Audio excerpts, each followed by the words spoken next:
Avalon City had always been a place of innovation, but over the past decade, it had become a temple of influence. Skyscrapers reached for the heavens, not as monuments of progress, but as altars of worship to a new kind of God, self. Billboards shimmer with mantras like, awaken your power and transcend your limits. It was a city not just of lights, but of illusion, and reigning above it all were the elevators. The elevators were not a political party, nor a religious sect, but something more insidious. They were an elite circle of hyper-charismatic influencers, tech moguls, celebrity gurus, and motivational speakers.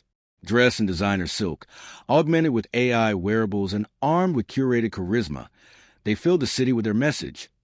You are your own God. Rise above. Ascend. They didn't just sell products. They sold identity. Through a seamless fusion of philosophy, aesthetics, and technology, they created a movement that felt like a religion but denied all absolutes. They wore sleek robes embedded with kinetic sensors that changed color with their emotions, and they spoke in harmonized tones, their voices often auto-tuned with subtle reverberations to inspire awe. To the people of Avalon, they weren't just influencers. They were divine archetypes. The elevator's power came from their reach. Every week, they broadcast a digital ritual known as Ascension, where followers around the world tuned in to meditate, chant, and repeat phrases like, I am the flame, the future, the force. Their message infiltrated schools, government, even medical centers. Mental health clinics began referring clients to elevation therapy. Sessions focused on unlocking inner divinity rather than healing brokenness. Their headquarters, Avalon Tower, stood 120 stories tall, crowned by an open rooftop with a stage used for digital summits and spiritual events. Inside, the building featured floating meditation pods, sensory deprivation sanctuaries, and AI-guided prayer rooms. The upper floors were restricted to the 400 voices, elevator leaders selected for their influence and purity of self-realization. They had their own version of sacred texts, interactive e-scrolls updated weekly with quotes from their most prominent figures. One of the most popular excerpts read, When you abandon guilt, you inherit godhood. The elevator's most significant event of the year was a festival of light within, held on a rooftop of Avalon Tower. It was a multimedia spectacle of lights, projections, and sound. The previous year's event drew over 1 million virtual viewers and 80,000 live attendees. During the finale, holograms formed floating, fiery figures that hovered above the crowd as everyone chanted, We are fire. We are God. We are one. Children were taught elevator creeds in elementary school. Marriages were conducted by elevator-certified celebrants. Even funerals became ascension ceremonies, where the dead were said to be merging with the great flame of unity. Their dominance felt total. Dissenters were shamed, blocked, or digitally exiled. The few remaining traditional churches were derided as relics of oppression. Faith, repentance, morality, these were dismissed as chains that kept humanity from ascending. Avalon had not just changed, it had surrendered. And yet, far below the glittering towers, in alleys choked with graffiti and silent prayers, a whisper began to rise, one that refused to be silenced by trends or firewalls.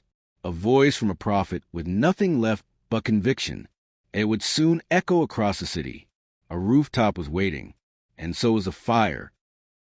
Wilson Ford had once been a voice to reckon with. Years ago, his name was known across Avalon's skyline. He had pastored the city's largest church, led revivals that filled stadiums, and authored books that topped spiritual charts. He had been the guest of presidents and the mentor of pastors. But fame never sat comfortably on his shoulders. As the world around him shifted, so did the gospel being preached, morphed to appease crowds and align with cultural trends. But Wilson stood firm, too firm for some. He began to speak out against the creeping compromise, calling out spiritual leaders who aligned with the elevators for clout and gain.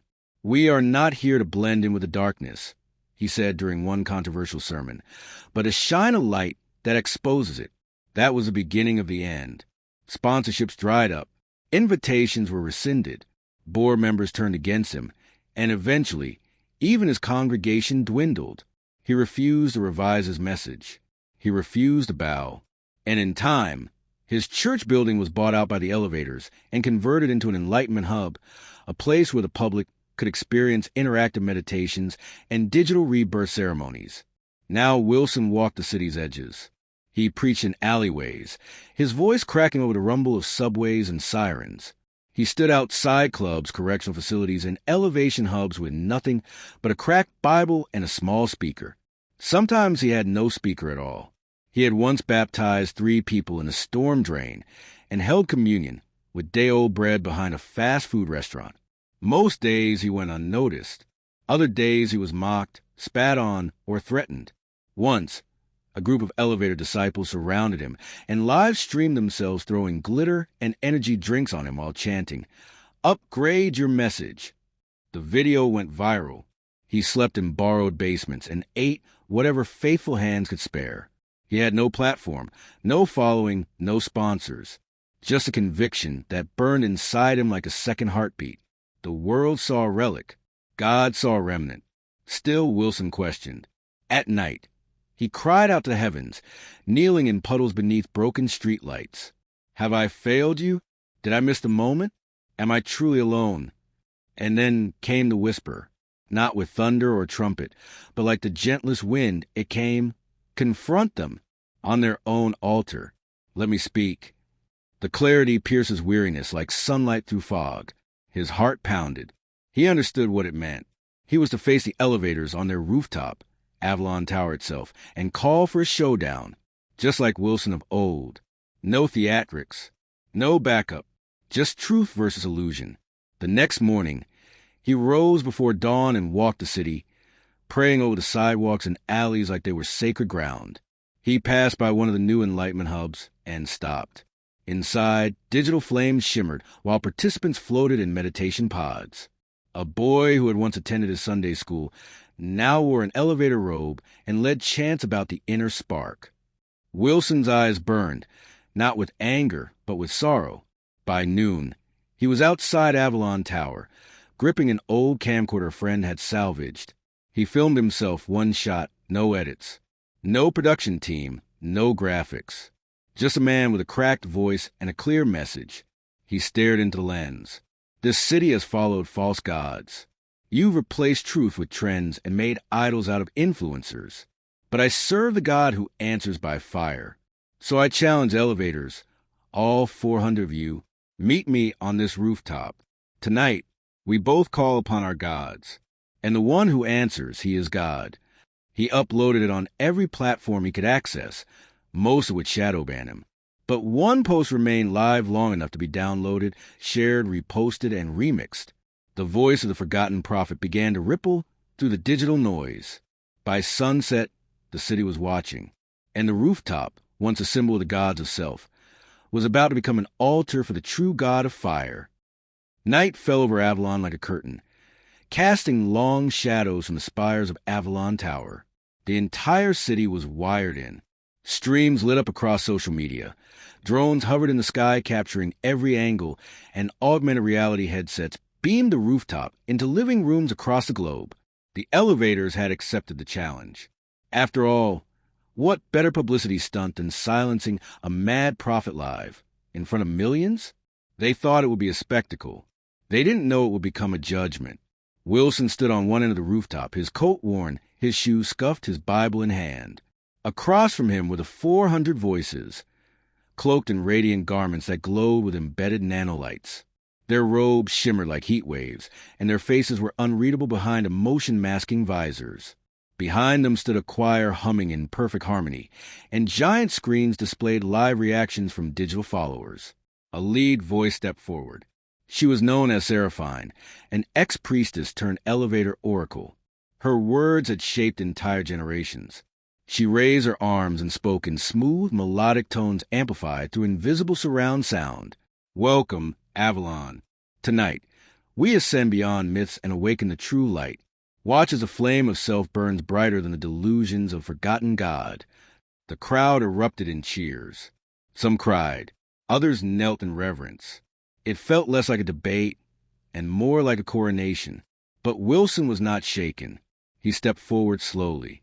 No lights followed him. No chorus, just the wind. You've built your towers high, he said, voice steady. But God never asked for height. He asked for heart. He gestured toward the opposing side. You go first. Call on your God. Light your fire. Seraphine smiled like a politician. Gladly. The voices arranged around a sleek altar made of carbon glass. Holograms dance above it, swirling into flames, eyes, galaxies. They chanted in sync, each line an invocation. I am the dawn, I am the breath, I am the God in human flesh. They danced, spiraled, and elevated. Fire effects ignited around them. The crowd gasped as digital pyrotechnics lit the air. The skies above flickered with coordinated drones displaying symbols of infinity and flame. The sensors on their robes pulsed faster as their movements became a frenzy. But the altar remained cold. 10 minutes passed. Then 20. Their chants grew desperate. One voice collapsed. Another screamed in frustration. Seraphine's visor cracked from the strain of her biometric feedback loop. Finally, she collapsed to her knees, whispering, "Why isn't it working?" Wilson stepped forward. Slowly, calmly, he knelt beside his crude stone altar, 6 bricks held together by hope and trembling hands. He poured water from a bottle over it. Then another, then another. The crowd gasped. Even the drones stuttered in their flight paths. God of Abraham, Isaac, and Jacob, Wilson prayed, let it be known this night that you alone are God in Avalon. Answer me, Lord, so these people may turn their hearts back to you. Silence, then wind, then fire, not digital, not holographic, but real living flame. It fell from the sky like a meteor, engulfing the altar, the water, even the rooftop tiles around it. It roared with purpose, not destruction. The fire consumed the offering, then hovered, yes, hovered, like a living pillar above the rooftop. The city froze. Then came the sound of 1,000 voices weeping, crying out, not to the elevators, but to God. Forgive us, one screamed. I didn't know, another sobbed. Take me back, Lord, echoed from the crowd. Some tore off their elevator robes. Others dropped to their knees. Even Seraphine, broken and trembling, crawled to Wilson's feet. Your God is real, she whispered. Wilson didn't bask in the moment. He lifted his hands not to himself, but to heaven. Return to the Lord, he cried, while he still burns with mercy. The rooftop was no longer an altar of pride. It had become a place of repentance. The revival had begun. By morning, Avalon was not the same. The rooftop event spread faster than any scandal or trend the city had ever known. News anchors, once hostile to faith, struggled to explain what they had witnessed. Unexplained phenomenon, said one. Unscripted miracle, admitted another. But the people on the ground had no doubt. They had seen a fire not made by hands. They had felt a presence that pierced deeper than light, and algorithms. The elevators attempted to regroup. Their PR machine moved quickly, issuing statements, spinning narratives, blaming technical failures and psychological manipulation. Mass hysteria, they claimed, pre-programmed illusion. They held emergency press conferences. Seraphine was notably absent. Behind closed doors, panic set in. The inner council of the elevators, known as the Apex, convened in digital secrecy. Their encrypted chats were laced with desperation. They couldn't explain why their tech had failed. Their AI-run light systems hadn't glitched. They had obeyed as programmed, and yet the altar remained untouched. Worse, their own disciples were leaving in droves. At the Enlightenment hubs, attendance dropped by 70% overnight. Some were vandalized. Others were repurposed. Volunteers began arriving with brooms and paint, turning the hubs into shelters and prayer centers. Murals of angels replaced the projections of luminous avatars. In the streets, an underground worship movement exploded. It wasn't organized. It just happened. People met in alleyways, rooftops, apartment courtyards. They brought guitars, candles, and testimonies. People sang, cried, repented, and hugged total strangers. Former elevator members knelt side by side with ex-addicts. Broken marriages were restored, and neighborhoods once ruled by crime became sanctuaries of peace. Wilson didn't return to the spotlight. In fact, he fled it. When asked to speak at televised events or mega rallies, He politely declined. "This is not my revival," he told a persistent journalist. "It's God's." But others rose up. New leaders emerged, young and old. Pastors, artists, mothers, students, business people. They preached not from pulpits, but from street corners, coffee shops, and public parks. Their words were raw and real, not rehearsed. And every message pointed back to the rooftop, back to the fire. Meanwhile, the Apex tried one last tactic. They invited Wilson for a public debate. A polished stage was prepared, the kind fit for a global spectacle. But Wilson didn't show. Instead, a group of children from the alley worship service walked on stage. One of them, barely 10 years old, held a handwritten sign. The fire fell. That's enough. The cameras turned off. Across the city, monuments to the elevators began to fall. Not violently, but deliberately. Their followers, once blinded by the glow, now dismantled the altars themselves. The high tower of Avalon, once a symbol of human ascent, was stripped of its holographic crown. At its peak, a simple wooden cross was placed, and the world watched.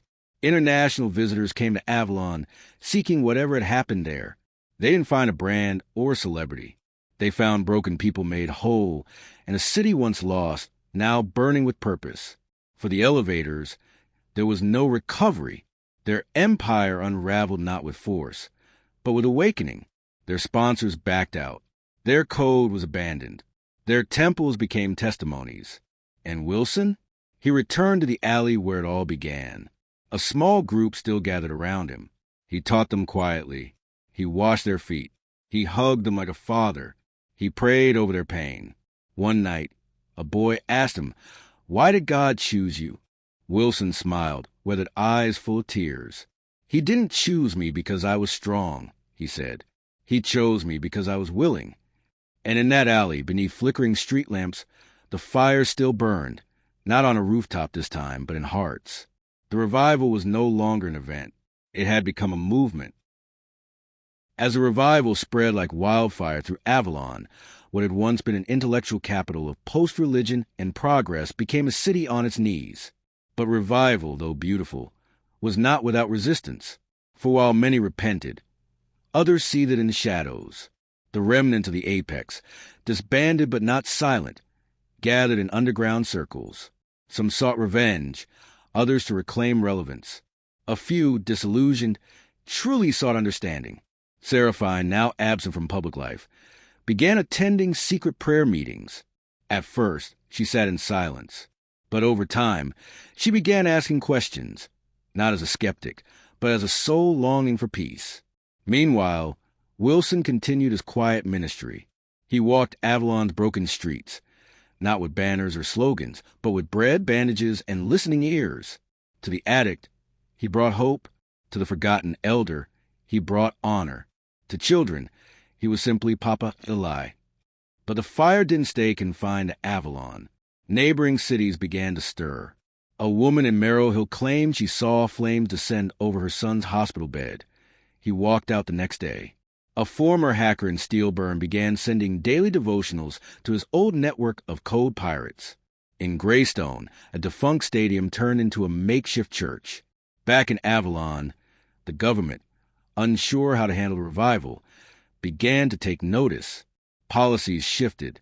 New public holidays were proposed to mark the rooftop miracle. Prayer zones were legalized in business districts.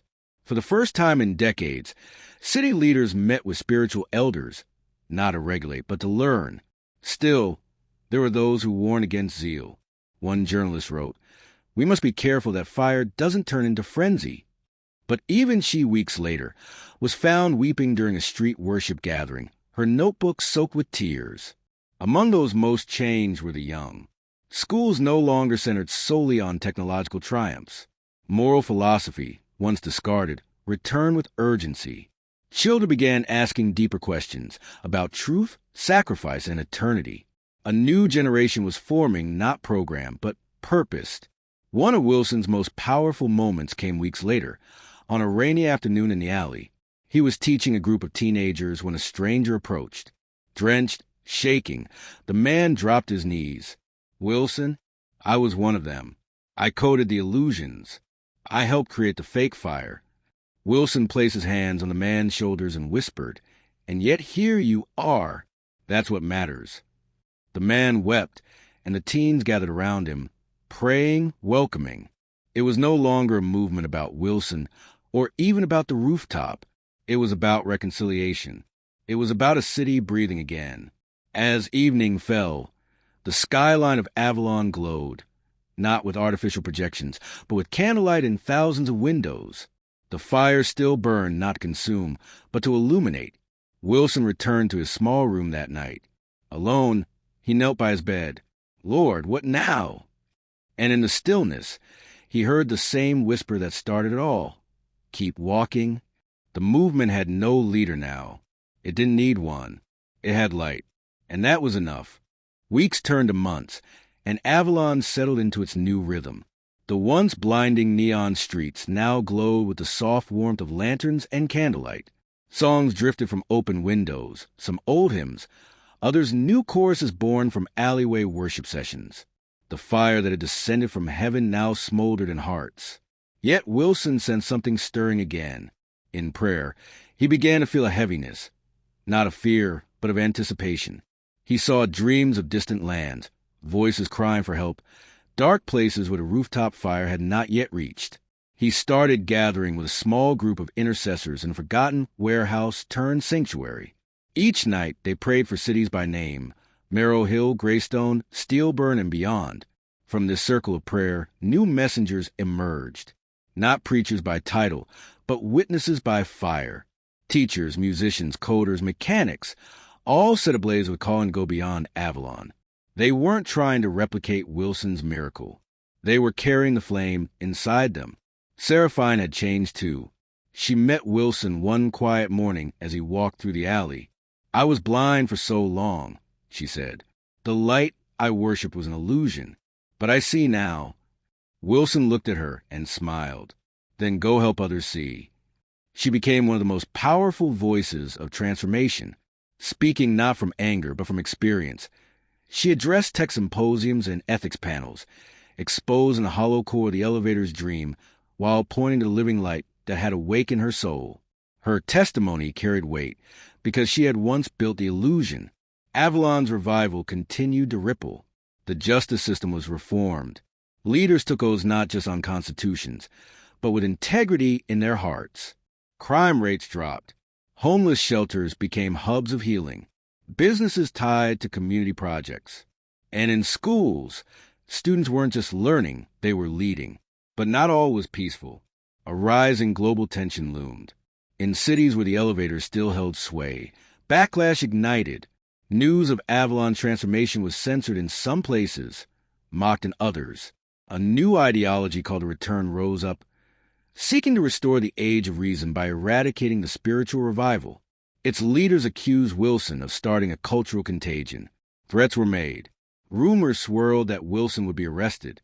Yet, he remained unmoved. One night, standing atop a hill outside Avalon, he watched the city lights flicker like stars.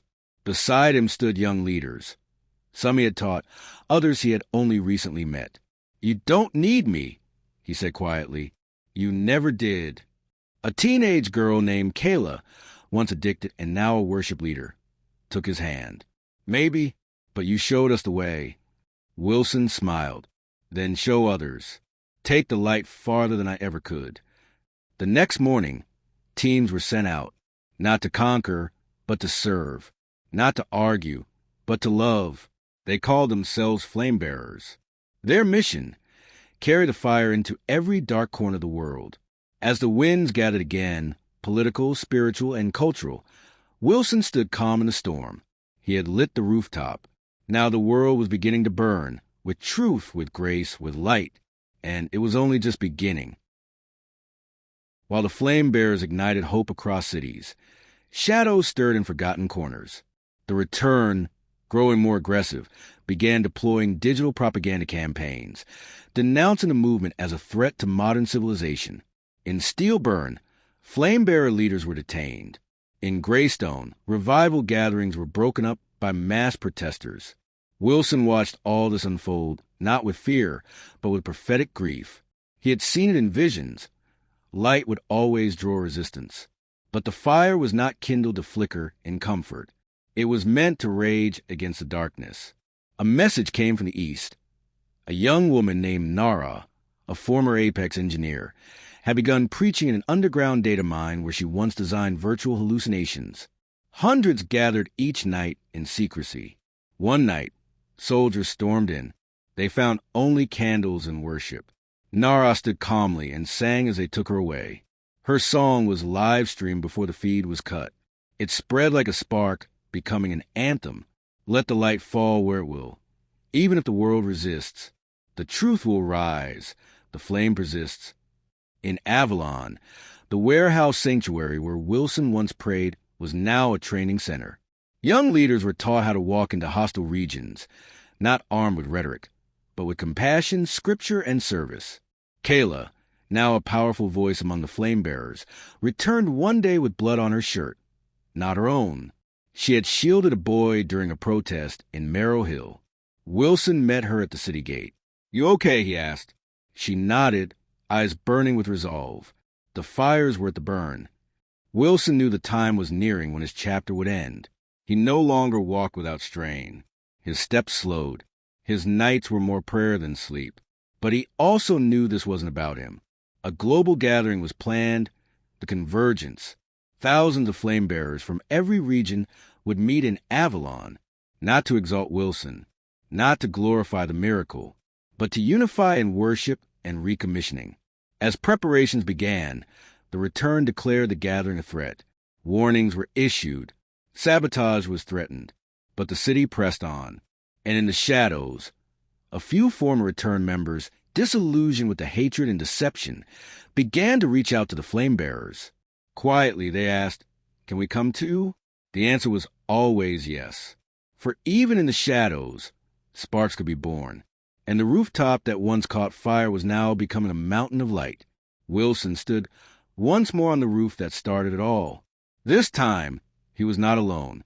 Hundreds stood with him. He raised his hand. No words, just silence. And the wind carried the embers once more into a world waiting for light. The day of the Convergence arrived under a dawn sky brushed with gold. Avalon pulsed with expectancy.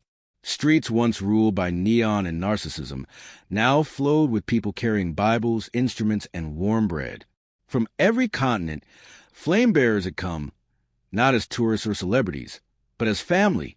The city's central plaza, now renamed Ember Square, had been transformed into an open-air sanctuary. Across a reclaimed elevator steel stood tall above the stage, surrounded by wildflowers and hand-carved benches.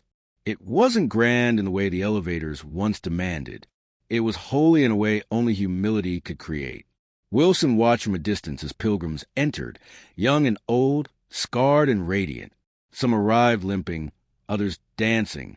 A group from Steel Burn carried banners with Nara's anthem. Children from Merrill Hill sang as they marched. Even Kayla had painted murals on the sidewalls, depicting scenes from the Rooftop Challenge and beyond. When Wilson finally stepped into the square, the crowd fell silent, not because they revered him, but because they recognized what he had sparked. Tears rolled down cheeks, hands raised, but Wilson raised none. Instead, he knelt, and the rest followed.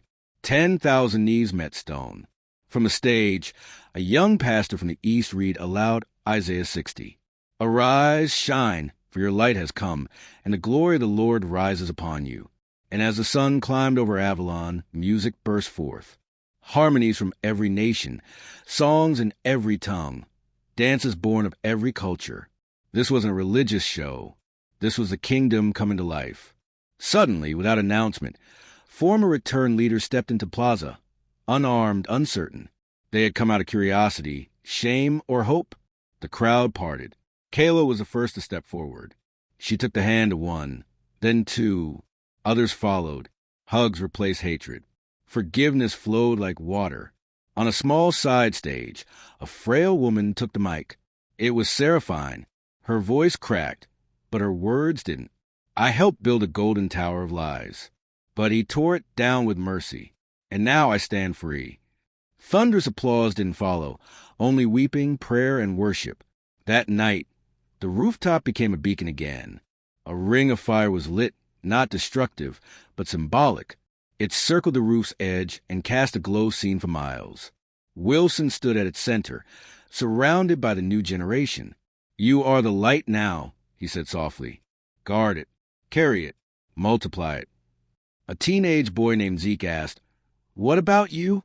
Wilson smiled, the way prophets do when they know something others don't. "I'm just a candle. You're the wildfire." And the crowd erupted, not in noise, but in motion. They moved out like waves, heading back to their cities, towns, and countries, not to relive the miracle, but to live as miracles. The convergence had ended, but the awakening had only begun. The fire never dies, but the Flamebearers must carry it forward. After the convergence, Avalon settled into a new rhythm. The streets were quieter, but more alive. The city's soul had changed. Revival wasn't an event anymore. It had become identity. Yet within the hearts of the Flamebearers, a knowing stirred. Wilson's time was coming to a close. He had grown slower, but his spirit had never been more fierce. He no longer preached from rooftops. Instead, he walked among the people, visiting street vendors, praying in alleyways, blessing children in markets. He spent his final days listening to stories of transformation, listening to the echoes of a world beginning to heal. One morning, Kayla found him seated by the canal, watching the sunrise with a small leather journal in hand. "Writing your next sermon?" she asked. He chuckled, closing the book. "No more sermons, just gratitude." She sat beside him. "You're leaving soon, aren't you?" He nodded. Every prophet knows when the fire is ready to be passed. That night, the core leadership of the Flamebearers gathered in the sanctuary. No announcement had been made, no invitation sent, but they all came as if drawn by divine instinct. Wilson entered last. He looked at them, not as soldiers, not as students, but as sons and daughters. You've seen mountains move. You've watched idols fall. But don't let the memory of fire replace your daily call to be flames yourselves. He passed the journal to Kayla. Inside were visions, words, prayers, and blank pages. "Fill the rest," he whispered, "with what he does through you." Then he walked to the rooftop one final time. Zeke and Kayla followed. So did Nara, just released from prison, her voice stronger than ever. The rooftop glowed faintly with lanterns. No spectacle, just peace. Wilson looked out over the city. "This fire, it isn't mine. It never was. I was just a match." With that, he raised his hands, not in show, but in surrender. The wind stirred, and in the quiet, a gentle light enveloped him. Not flames, not a miracle, just presence. Then he was gone. Some said he vanished like the prophets of old. Some said he walked east and never returned. Others swore they saw him among the poor in another nation, disguised as a servant. But the truth was this: the fire had never been about Wilson, and now it was everywhere. The rooftop where fire once fell was now covered in greenery and flowers. Children played where the flames had once danced, and songs echoed where shouts of challenge once rang out. A plaque read, "Here the fire fell, but not to consume, to awaken." Kayla had stepped fully into the leadership of the Flamebearers. She didn't wear robes or titles. She wore paint-smeared jeans and a quiet resolve. Her murals told stories, not just of Wilson, but the everyday heroes rising in the wake of revival. Single mothers who started food banks, teenagers who led prayer groups in skate parks, former elevators who now serve the poor. Zeke had become a mentor to many, his youthful energy tempered by wisdom beyond his years. He led weekly gatherings on the rooftop, not to retell the fire, but to listen to where the Spirit was moving next. Across the world, outposts of fire sprang up. Ember houses, they were called. Not churches in traditional sense, but community hubs of light. Places where truth, healing, creativity, and justice lived together. In Steelburn, where violence once reigned, local gangs disbanded to form neighborhood councils. In Merrill Hill, youth turned graffiti into gospel. In the eastern deserts, where media manipulation once ruled, truth spread through poetry and dance. The Return, what was left of them, tried to rebrand and reemerge. They blamed sabotage, claimed bias, tried to twist narratives. But the people had tasted something purer, and they could not go back to poison. Everywhere, the story of Wilson's rooftop fire spread. Not through headlines, but through hearts. Through whispered testimonies, viral songs, street plays, and digital journals. One day, Kayla visited a remote village where a little girl ran up to her, eyes shining. "Are you one of the fire people?" she asked. Kayla knelt and smiled. "We all are if we let him light us." The girl thought for a moment, then ran to gather her friends. That night, they lit candles and sang. The flame had traveled continents, and it burned without consuming. In the final page of Wilson's journal, now on display in the rooftop sanctuary, was one last entry written in faded ink. "They call me prophet, but I was just a mirror. May they never forget who the fire came from, and may they never fear carrying it." The world had changed, not perfectly, not without struggle, but with fire that refined instead of destroyed. And from rooftops to ruins, from alleys to auditoriums, a new generation carried it forward. The rooftop was quiet now, but not silent, because in the hearts of flamebearers everywhere, the fire still burned.